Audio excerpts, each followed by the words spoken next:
ஓம் சைராம், ஜெய் சைராம். என் அன்பின் பிரியமே, உன்னுடைய கஷ்டங்களையும் துக்கங்களையும் என்னிடம் சொல்லிவிட்டு அதன் முடிவுக்காக நீ காத்திருக்கிறாயல்லவா? உன் துன்பத்திலே நீ என்னையும் தொலைத்து விட்டாய். எங்கெங்கோ தேடுகிறாய் என்னை. உன்னிடமும் உன்னை சுற்றிலும் உனக்கு அருகிலும் உனக்குள்ளேயும் இந்த மரம் செடி கொடிகளிலும் வானிலும் நான் கலந்திருக்கிறேன் என்பதை மறந்துவிட்டாயா?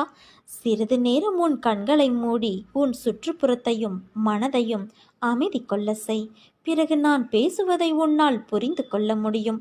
நீ பேசுவதை நான் எப்படி கேட்கிறேனோ அதை போல நான் பேசுவதையும் உன் பிரச்சனைக்கு தீர்வு சொல்வதையும் நிச்சயம் உன்னால் உணர முடியும். நீ என்ன வேண்டினாயோ அதை கொடுக்கத்தான் நான் இப்போது வந்திருக்கின்றேன். என் அன்பு குழந்தையே, புரிந்ததா உனக்கு? உன்னுடைய வேண்டுதல்களை நீ என்னிடம் கேட்டுவிட்டாய். இருந்தாலும் இது நடக்குமா நடக்காதா என்று மனதளவில் குழம்பிக் கொண்டு இருக்கிறாய்தானே? ஏன், நீ வணங்கும் தெய்வமான என் மீது உனக்கு நம்பிக்கை இல்லையா? உன்னை பெற்ற தாயையும் தந்தையையும் நீ எப்போதாவது சந்தேகிப்பாயா? சொல். நான் உனக்கு வேண்டியதை செய்வதற்காகத்தானே இருக்கிறேன். உன்னுடைய அன்பு குழந்தைகளையும் உன் அன்பு குடும்பத்தையும் நான் என் கைமேல் தாங்கியுள்ளேன். இதை நான் உனக்கு சித்திரத்தின் மூலமாகவும் காட்டிக்கொண்டு இருக்கிறேன். நீ கேட்ட அனைத்து வேண்டுதல்களையும் அவர்களுக்காகவும் உனக்காகவும் நான் நிறைவேற்றி தரப்போகிறேன். நான் கொடுப்பதை தவறாமல் நீ பெற்றுக்கொள். எந்த காரணத்தை கொண்டும் உன் அலட்சியத்தினால் இதை தட்டி விட்டுவிடாதே. எப்போது உனக்கு நான் கொடுக்க நினைத்து விட்டேனோ அதை நிச்சயம் உன் கைகளில் நான் கொடுத்தே தருவேன். அதை யார் நினைத்தாலும் தடுக்க முடியாது. நான் உன்னிடம் பேசுவதையும் உன் தீர்வுக்கு பதில் சொல்வதையும் கொஞ்சம் மனதை அமைதிப்படுத்தி கொண்டு கேட்டாயானால் நிச்சயம் உன்னால் அதை நேரிலேயே உணர முடியும். நான் உன்னிடம் பேசுவதற்கு ஆவலாக இருக்கிறேன். அதைவிட நீ பேசுவதை கேட்பதற்கு நான் மிகவும் மகிழ்ச்சியாக இருக்கின்றேன். உனக்கு நேரம் கிடைக்கும் போதெல்லாம் மனதை அமைதியாக்கிக்கொள்.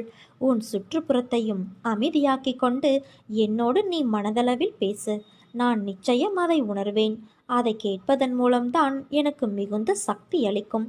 உன்னுடைய பிரச்சனைக்கு உடனே தீர்வை சொல்ல வேண்டும் என்று எனக்கு ஒரு உந்துதல் கிடைக்கும். அதனால்தான் சொல்கிறேன்.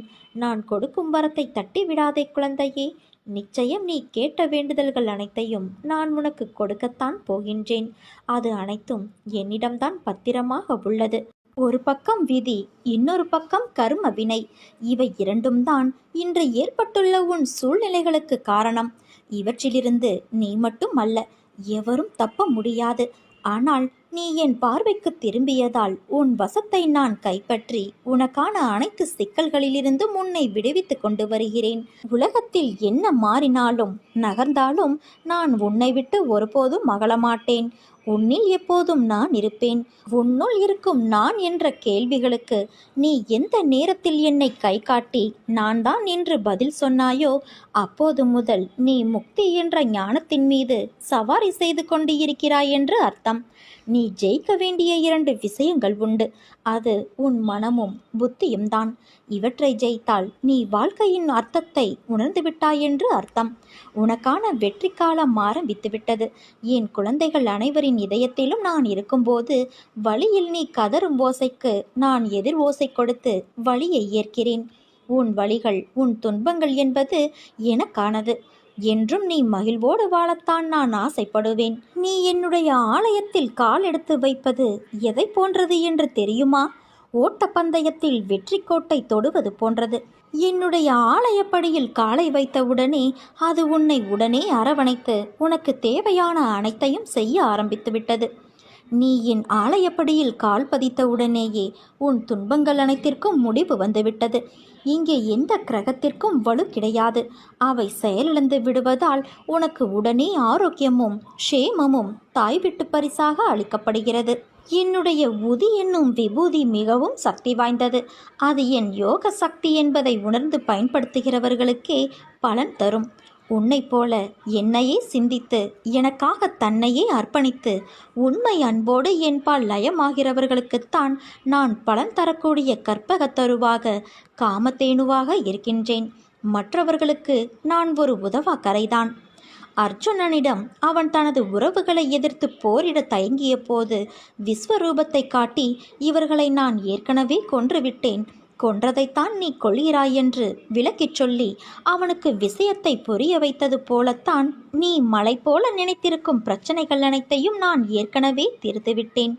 எத்தனை முறை சொன்னாலும் நீ அந்த பயத்திலேயே இருப்பதால் தீர்த்த பிரச்சனையை தீர வேண்டும் என தொடர்ந்து வேண்டிக்கொண்டே இருக்கிறாய். இனி வரப்போவது எல்லாம் உனக்கு வசந்த காலமே. வாழ்வில் எதையெல்லாம் நீ நிரந்தரம் என யாரை எதிர்பார்த்து இருந்தாயோ அவர்களால் உனக்கு நன்மை இல்லை என்பதை உணர்த்தவே அவர்களின் சுயரூபத்தை நான் உனக்கு வெளிப்படுத்தினேன். அவையெல்லாம் பஞ்சுமெத்தையில் உனக்காக வைக்கப்பட்ட பெரிய முட்களைப் போல குத்தி கொண்டு இருந்தவை. கண்களில் கைப்பிடி மண் விழுந்ததைப் போல உறுத்தி கொண்டு இருந்தவை. இந்த காலங்கள் மாறிவிட்டன. இனி உனக்கு வருவதெல்லாம் வசந்த காலமே. நான் உன்னை தாங்கிக் கொண்டு இருக்கிறேன் என்பதை உணர்த்துவதற்காக பலமுறை உன் கோரிக்கைகளை நான் நிறைவேற்றி தந்தேன். இக்கட்டான நேரங்களிலெல்லாம் உடனிருந்து உன்னை காப்பாற்றினேன். நீ கூப்பிட்ட நேரத்திலெல்லாம் பதில் குரல் கொடுத்தேன். உன் பிரச்சனைகள் ஒன்றும் உன்னை செய்து விடப்போவதில்லை. பெரிய துன்பம் எதுவும் இனி உனக்கு வந்து விடப்போவதில்லை. விரைவில் நீ கேட்ட யாவற்றையும் என்னை நினைத்து கொண்டு மகிழ்ச்சியோடு நிம்மதியோடு அனுபவிக்க இருக்கிறாய். இந்த உலகத்தில் அனைத்து ஜீவராசிகளும் என் கட்டளைக்கு உட்பட்டவையே. அது யாராக இருந்தாலும் விதிக்கப்பட்ட கர்ம பலன்களை அனுபவித்தே ஆக வேண்டும். இது உலக நியதி. ஆனால் உன் கர்ம பலனையும் அனைத்து ஜீவராசிகளின் கர்ம பலன்களையும் சேர்த்து நான் சுமந்து கொண்டு இருக்கிறேன். நீ செய்யும் அனைத்திற்கும் நான் கணக்கு வைத்திருக்கிறேன். எனக்கு தெரியாது என்று மட்டும் நினைக்காதே. ஒவ்வொரு செயலிற்கும் தனித்தனியாக கணக்கு வைத்திருக்கின்றேன். எல்லாவற்றையும் செய்துவிட்டு என்னை எப்படி உன்னால் அழைக்க முடிகிறது? எப்படி என் நாமத்தை உன்னால் உச்சரித்து கொண்டிருக்க முடிகிறது? உன் மனதில் எந்த சலனமும் இல்லாமலாயிருக்கிறாய்? நான் உன் பாவ மூட்டையை சுமந்து கொண்டு இருக்கிறேன். நீ செய்த தவறை உணர்ந்து கிடைத்த வாழ்க்கையை நிம்மதியாக வாழ கற்றுக்கொள். என் மீது முழுமையாக பக்தியை செலுத்து.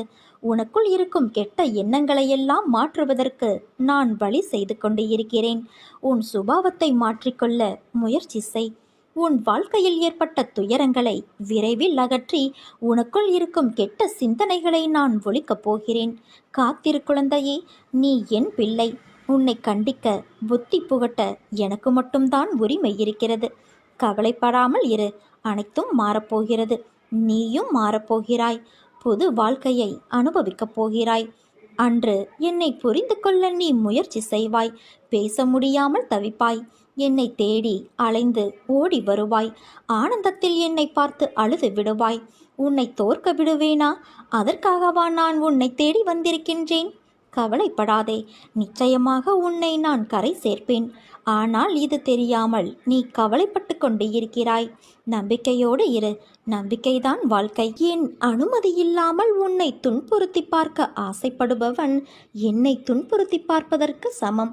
நான் உன்னோடு இருக்கையில் நீ எதற்கும் கடுகளவு கூட ஒரு நாளும் கலங்காதே. பொறுமையாக இரு குழந்தையே. உனக்கு நான் இருக்கிறேன். என்னை நம்பி என்னிடத்தில் நீ ஐக்கியமாகிவிடு. உனக்கு வேண்டியதை செய்ய நான் காத்திருக்கின்றேன். ஒரு பக்கம் விதி, இன்னொரு பக்கம் கரும வினை. இவை இரண்டும் தான் இன்று ஏற்பட்டுள்ள உன் சூழ்நிலைகளுக்கு காரணம். இவற்றிலிருந்து நீ மட்டும் அல்ல, எவரும் தப்ப முடியாது. ஆனால் நீ என் பார்வைக்கு திரும்பியதால் உன் வசத்தை நான் கைப்பற்றி உனக்கான அனைத்து சிக்கல்களிலிருந்தும் உன்னை விடுவித்து கொண்டு வருகிறேன். உலகத்தில் என்ன மாறினாலும் நகர்ந்தாலும் உன் தந்தையான நான் உன்னை விட்டு ஒருபோதும் அகலமாட்டேன். உன்னில் எப்போதும் நான் இருப்பேன் குழந்தையே. உன்னுள் இருக்கும் நான் என்ற கேள்விகளுக்கு நீ எந்த நேரத்தில் என் அப்பா என்று என்னை சொன்னாயோ அப்போது முதல் நீ முக்தி என்ற ஞானத்தின் மீது சவாரி செய்து கொண்டு இருக்கிறாய் என்று அர்த்தம்.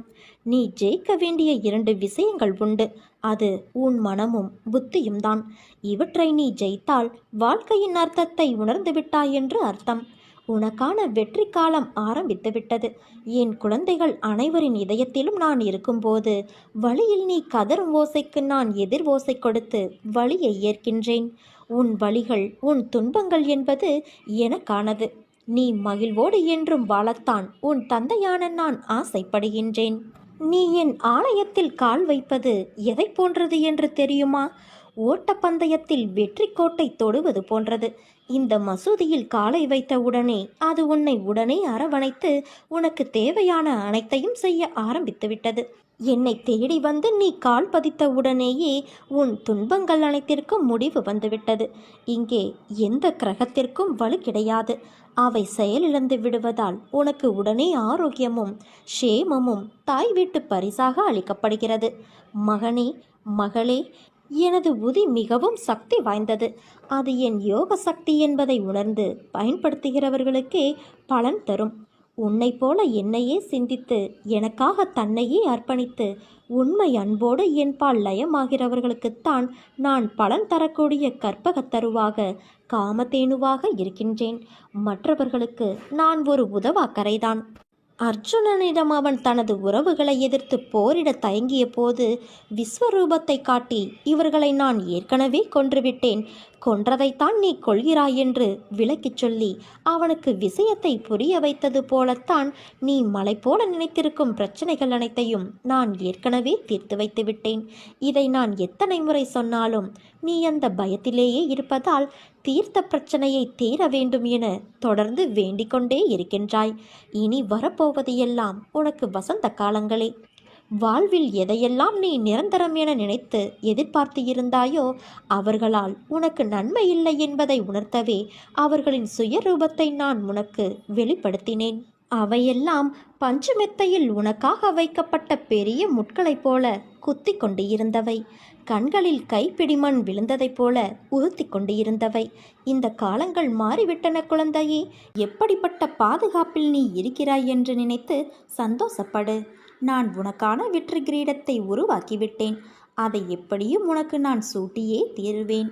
பாபா யாரையும் நிராசைக்கு உள்ளாக்க மாட்டார், உற்சாகமளிக்கும்படியும் செய்ய மாட்டார்.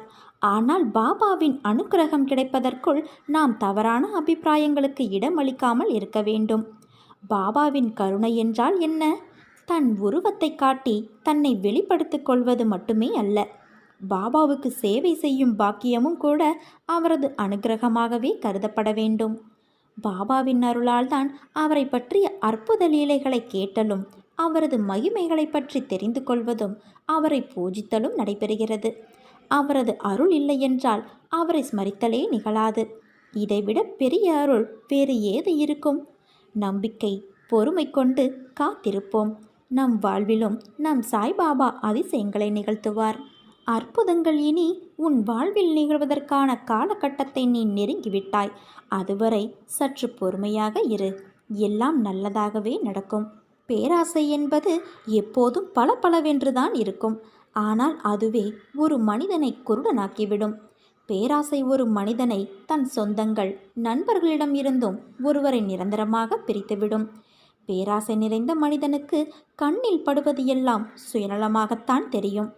அடுத்தவன் வாழ்வது அவன் கர்மவினைப்படி வாழ்கிறான். நாம் வாழ்வது நம் கர்மவினைப்படி. மற்றவர்களை பார்த்து பொறாமை, பேராசை கொள்ளாமல் வாழ்ந்து பார். உன்னையும் மற்றவர்கள் மத்தியில் உயர்ந்து வாழ வைப்பேன். இது உன் சாய்தேவனின் என் சத்திய வாக்கு. அப்பா ஒன்று சொன்னால் நீ கேட்பாயா? தெரிந்தே பாவம் செய்யாதே. உன்னை நம்பினோரை நீ ஏமாற்றாதே. நீ அவர்களுக்கு செய்யும் துரோகம் எனக்கு செய்வதற்கு சமமாகும். அப்பா உன்னை நம்புகிறேன். நீ எந்த பாவமும் எந்த துரோகமும் யாருக்கும் செய்ய மாட்டாய் என்று. என் நம்பிக்கையை காப்பாற்று என் செல்வமே. நீயாக என்னை தேடி வரவில்லை. எந்த தெய்வத்திடம் நம் கஷ்டங்களையெல்லாம் சொல்லி அழுவது என்று நீ மருகி நின்றபோது நான் இருக்கிறேன் என்று திருவிழாவில் தொலைந்த குழந்தையை தேடும் தாயாய் நான் தான் உன்னை தேடி வந்தேன். அந்த அளவிற்கு நான் உன்னை நேசிக்கின்றேன்.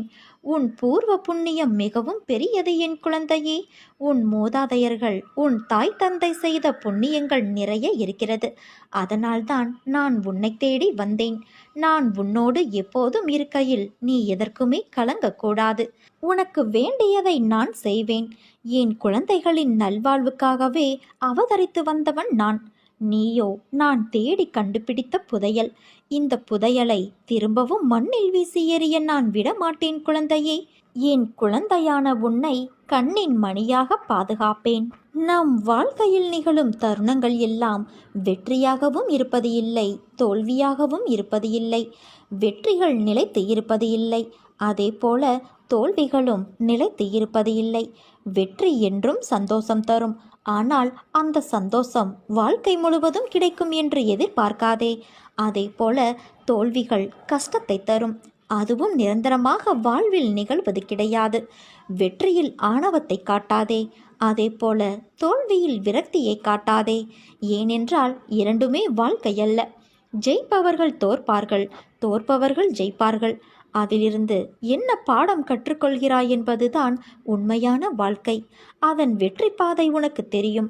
பாதை தெரிந்தால்தான் சேரும் இடமும் சரியாக அமையும். அதனால் உன் பாதைகளை சீராக்க நீ முயற்சி செய்.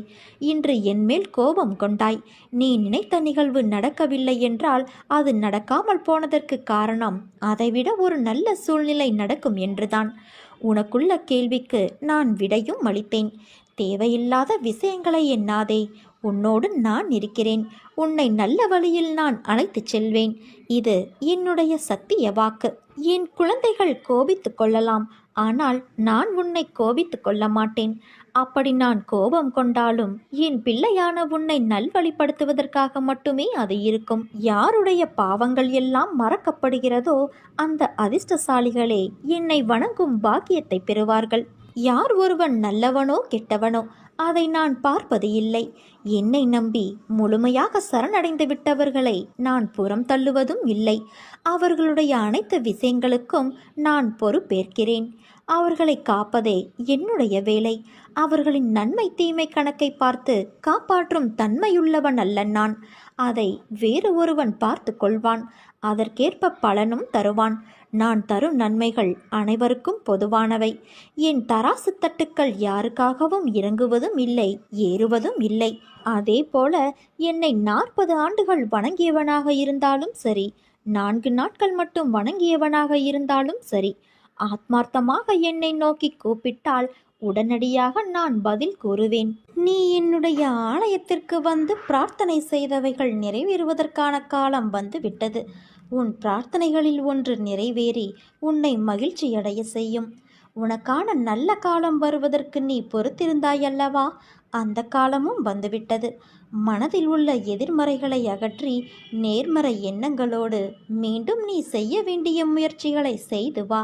உன்னால் முடிந்தவரை மற்றவருக்கு உதவியாக இரு. மற்றவர்கள் உனக்கு என்ன செய்தார்கள் என்று ஒருபோதும் எண்ணாதே. நீ இன்னொரு உயிருக்கு செய்யும் உதவி என்னையே வந்தடையும். இன்று உன்னை சிரித்த முகத்தோடு நான் பார்க்கும்போது என் மனதில் எழும் சந்தோஷத்திற்கு அளவே இல்லை. உன் சிரிப்பை பார்த்து எவ்வளவு நாள் ஆயிற்று? இன்று நீ நிம்மதியாய் உணர்ந்தாயல்லவா? அதே போல உன் நிலைமையும் மாறும். இந்த வயதில் உழைக்காமல் வேறு எந்த வயதில் உழைக்கப் போகிறாய்? சோர்வு, தோல்வி இவை அனைத்தையும் தூக்கி எறி. உனக்கு கீழே இருப்பவர்களை ஏளனமாக கருதாதே. அவர்களும் உனக்கு நிகரானவர்கள்தான். வேலை, காசு, சொத்து இவைகளை வைத்து மற்றவர்களை நீ எடை போடாதே குழந்தையே. என் பிள்ளையை நேர்கோட்டில் வாழ வைப்பது என் கடமை. பிறரின் நிலையைக் கண்டு நகைக்காதே. நிலைமை என்பது ஒவ்வொரு மனிதரும் வாழும் நிலையை பொறுத்து அமையும். அதனால் வார்த்தையை பேசும்போது ஒவ்வொரு வார்த்தையையும் யோசித்து பேசு. உன்னை கோபப்படுத்தும் சூழ்நிலை வந்தாலும் அமைதியாக இரு. கோபத்தில் பொறுமையும் நிதானத்தையும் இழக்காதே. அமைதியாக செல்வது என்பது தோற்பது என்று கருதாதே. தோற்பது முக்கியமல்ல, இறுதியில் யார் நிறைவடைகிறார்கள் என்பதுதான் முக்கியம். உனக்கு பிடிக்காத விஷயங்கள் நடந்தால் அந்த ஒரு நிமிடம் என் நாமத்தை உச்சரி. என்னை உன் நினைவில் கொண்டு வா. மற்றதை நான் பார்த்து கொள்கிறேன். நிதானமாக பேசு குழந்தையே. இனிமேல் என் நாவில் தோன்றும் சொற்களின் பேரருளை நீ பெறுவாய். நீ எதற்கும் பயப்படாதே, கலங்காதே. உன்னில் நிச்சயம் வெற்றி என்ற தீபத்தை நான் ஏற்றுவேன். நீ உன்னில் பார்க்கும் அனைத்துமாய் அகிலத்தின் ரூபமாய் உனக்கு நான் இருப்பேன். உன் அன்பின் ஆழத்தையும் பக்தியின் தூய்மையையும் நம்பிக்கை, பொறுமை எதையும் எதிர்நோக்கி தாங்கும் உணர்வு அனைத்தையும் நான் அறிவேன். ஏனென்றால் என் பரிபூரண ஆசி உனக்கு எப்போதும் உண்டு.